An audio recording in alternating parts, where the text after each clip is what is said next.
After centuries of British rule and violent conflicts, in 1921 the Irish and British met in London to discuss a diplomatic solution in order to create peace between them. They came up with the Anglo-Irish Treaty. There was a lot of debate about the treaty because it gave some freedoms to Ireland, but did not grant full independence. It also led to the separation of Northern Ireland and the creation of a border. Disagreements about the treaty caused a civil war and continued unrest through much of the 20th century. Ireland eventually achieved peace and independence, but the border established through the treaty is still politically important today. Ireland was originally invaded by Britain in the 1100s. Over the next 500 years, Britain occupied and controlled the island's wealth, land, and trade. The British Protestants oppressed the Irish Catholics, and the Irish culture and language were banned. This caused hatred for the British and a desire for independence. Then, the Irish Rebellion of 1798 failed, and in 1800 Ireland was merged into Britain to become the Kingdom of Great Britain and Ireland. In the 1860s, Ireland started to campaign for Home Rule. The term and extent of Home Rule changed from the desire for an Irish Parliament to the demand for a full republic. After the Third Home Rule Bill in 1912 failed, revolutionary ideas started to spread throughout Ireland. In 1916, an armed rebellion against British rule took over the General Post Office and other government buildings in Dublin. The revolutionaries demanded a full Irish Republic. Miscommunication and the loss of a shipment of weapons resulted in little public support and only a tenth of the revolutionary group participating.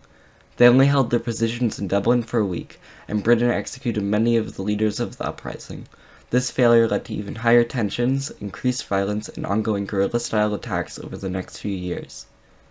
In 1919, revolutionaries declared Ireland's independence. They wrote a constitution and set up a government, including a president and a parliament. The Irish Republican Army, also known as the IRA, fought as a military force against Britain for the control of Ireland. Due to international pressure, King George V called for reconciliation, and a truce was called on July 11, 1921.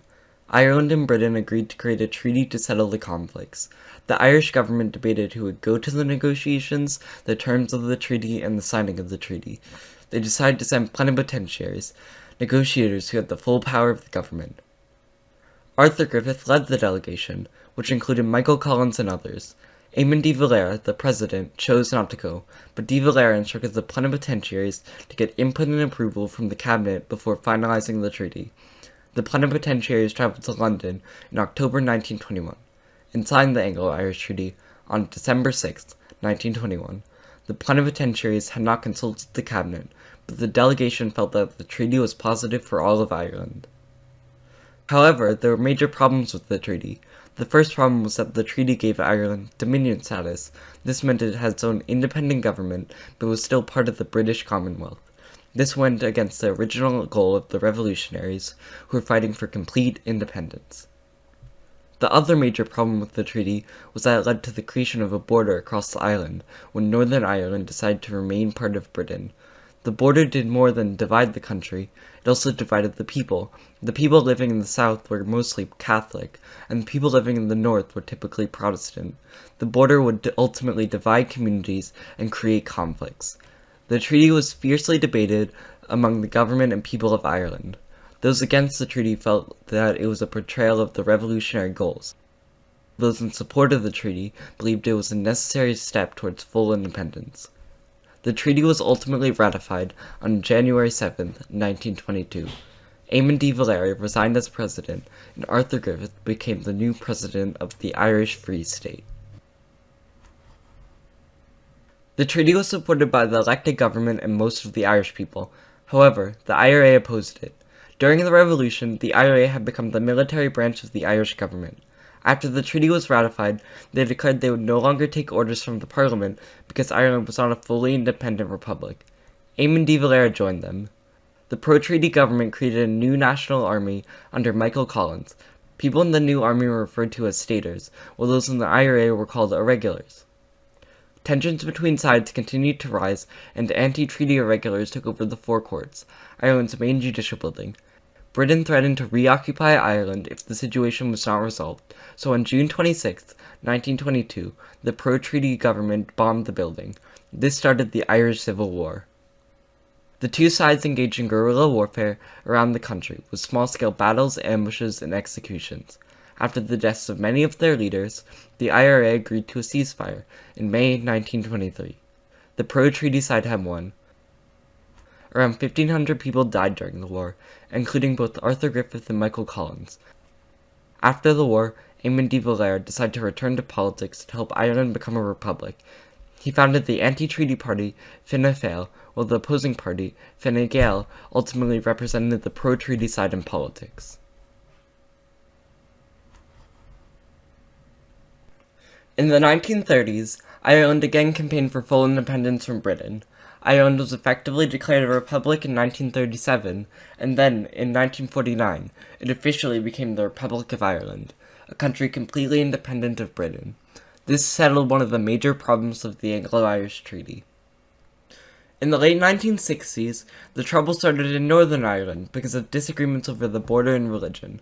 The Provisional IRA, an offshoot of the original IRA, wanted to end British rule in Northern Ireland and reunify the island.